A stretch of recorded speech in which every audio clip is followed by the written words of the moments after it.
If you tune into our streams over here at BlackGirlGamers, you know we love chaos. Yeah, give you what you ain't finna do is come on my block. So at Summer Games First, we were on the lookout for the next chaotic game for us to play. It's hot as hell. I'm in a BlackGirlGamers hoodie. Get it from the merch store, but don't be silly like me and wear it in flipping 80-degree weather. It's crazy. We stopped at Amazon Games to play a preview build of King of Meat, a co-op party platformer that pits up to 4 players against devious dungeons with puzzles to solve, monsters to fight, and challenges to beat. Developed by the team over at Glowmade Games led by Jonny Hopper, King of Meat is an ode to Jonny's and his co-founder's love of UGC. The love affair began with Jonny's time working on Little Big Planet, and that same joyful disarray can be found in King of Meat. In addition to the official dungeons in-game, players can build their own dungeons using a pretty easy-to-use dungeon building system in Create mode. These community-created dungeons can then be uploaded for other players to progress through and unlock abilities and gear in order to become the Ultimate contender. When trying out the Create mode, it was clear it was more than just clicking template rooms together. I could customize a lot about my dungeon and the rooms within it. Switches, mob spawning points, geometry tools to raise or lower floor tiles, pits of death, and other mechanics can be used as wildly as you like to keep the other players on their toes. How complex you want your dungeon to be is up to you. But just so you know, the official dungeons in the game have also been built in build mode. So if you can play it, you can build it. The art style is a cartoony, colourful and joyfully unhinged take on a fictional TV show that you feature in. Your character can be customised and you can use a range of weapons with special moves so that your contender is bespoke to you. We sat down, well, we didn't actually sit down. We stood up with Jonny Hopper, one of the founders of Glowmade Games, to learn more about the inspiration and journey behind King of Meat.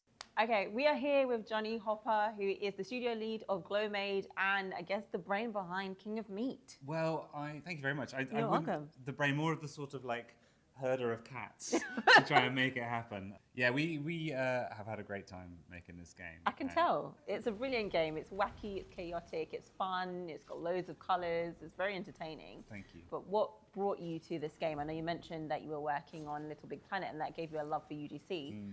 And I think we're seeing a push to UGC a lot recently. But what brought you to this game? Oh man, that's such a good question. We started the company about 10 years ago. Yeah. And it was just because we wanted to do stuff that we loved. And about 5 years ago, we were sat in the pub, because that's where great ideas come from in England. And we were just literally thinking about what kind of game do we want to play together. And we talked about all the stuff we loved and our inspirations. And Adam, who's our art director, who's not here today, he's obsessed with the Jim Henson movie Labyrinth. Okay. And so you can probably say, so there's that kind of silliness, and we've got this kind of heritage of working on games like Fable, which have that kind of Love Fable. kind of quite sort of British kind of centric humour, and all of those kind of things kind of came together, I suppose. You know, Mike is our design director. You know, he's the vision holder for the design of the game, and Adam's the vision holder for the art of the game. But if you came to the studio, and which I would One love day. you to do, please do. Absolutely. I've always sort of said like the game is a reflection of the team. Yeah. You know, you meet the team and you go, oh, that's why this game is like it is, because it really is a reflection of those kind of like 50 to 80 people who've worked on this game. People ask us like, what sort of person is this game for? Who's this game for? And like the kind of vague but entirely correct answer is people who like fun. You can tell that as well, because this seems like a game that can cross generations. I could play this with my younger siblings, could play it with older people. Well, none of my older family play games, but you know, could play it. I could if I kind of tied them up and then made them sit down. Question, why King of Meat? What does that mean? I don't know. Where did you pull this from? We don't know, and this is absolutely true. It's a very interesting name. I mean, the story is, and this is a true story, way back when we know that the game was called King of Meat.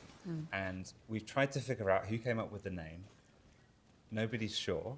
What we do know is that at some point there was a document called What If We Don't Call It King of Meat? And none of those ideas were any good. I don't know, some sort of like idea that we're all just made of meat. Yeah, that's how I thought of it once I started playing. I was like, oh, you're a sack of meat going to like a dungeon. Yeah, that's the kind of way I see it. But really, it doesn't really mean anything. But it kind of just means all those things at the same time, and it's slightly stupid, And yes, you could think of it as a bit rude as well. Yeah. But I like that. I like the fact that it's got a bunch of different meanings. It speaks to the quirkiness of the game. In terms of the game development, tell me a little bit more about how long that took and maybe some of the obstacles that you came across as well. Oh yeah, I mean, so the game's been in the pipeline for at least kind of 5 years now. And Wow. when we started it, it was going to be this kind of little self-published indie thing. And then we kind of got talking to Amazon and we pitched the game to them. And That was going to be my next question as well. How did Amazon get involved? So we pitched the game to them, and they basically said, "We love the game, but we don't think you're asking for enough money." So we said, "Oh well, we can." I wish I know. someone said that I was to like, me. "I can fix that. Thank you very much." And over the last kind of 4 years, by the way, the original pitch as well was like, "We're going to do this game, and we're going to release it in sort of Christmas 2021."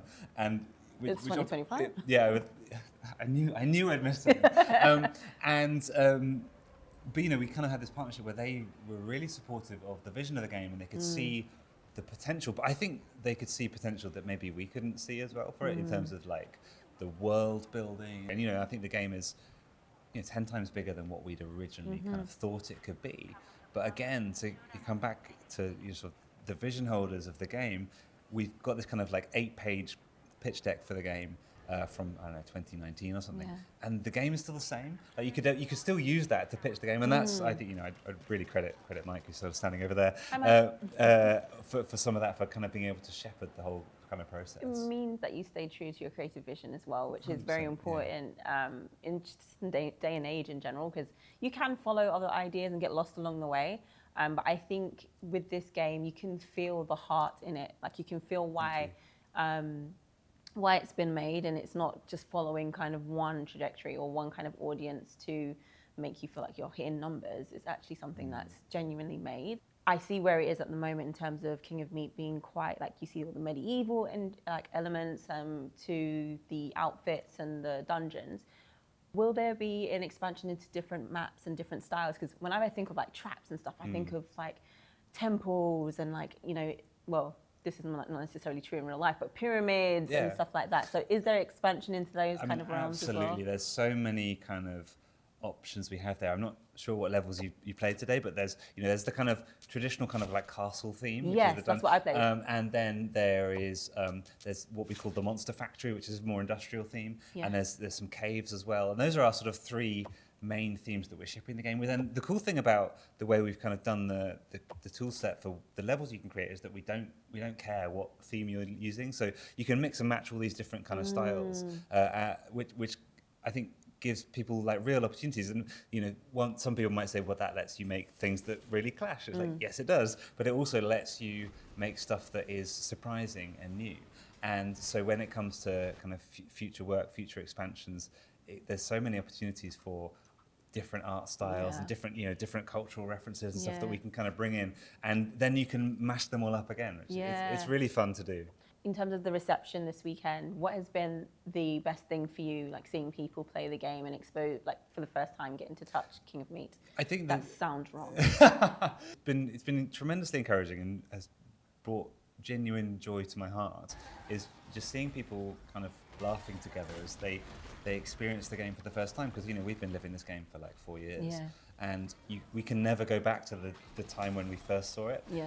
But now the game's in a point where it's actually really polished and it's tremendously beautiful, and you kind of get to see it first like that, and you can have a great time. And for me, I love that, and I love it when people come out and go, "I wasn't expecting that."